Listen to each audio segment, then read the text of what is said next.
Some people don't explain themselves. They make a decision, take an action, and move on without justification, defense, or apology. And that unsettles others. We are used to explanations. In fact, we often expect them. Explain why you said no. Explain why you left. Explain why you changed. Explanation has become a social currency, a way to prove that your choices are acceptable.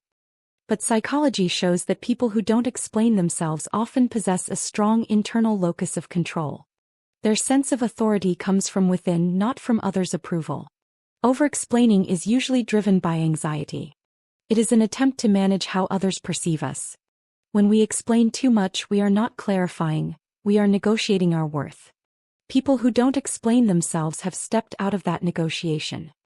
They understand that explanations don't always bring understanding. Sometimes they just invite debate. And debate invites doubt. By explaining less, they protect the integrity of their decisions. This doesn't mean they're secretive or cold.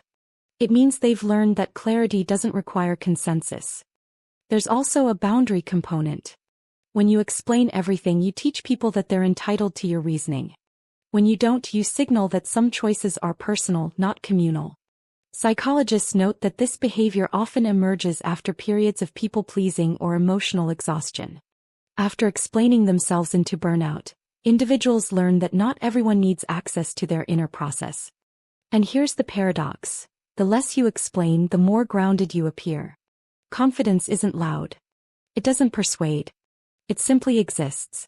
In a world that demands constant transparency, choosing not to explain can feel radical.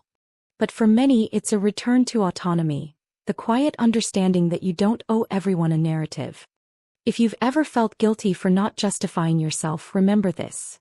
Your life isn't a courtroom and you're not on trial. If this spoke to you, like and subscribe.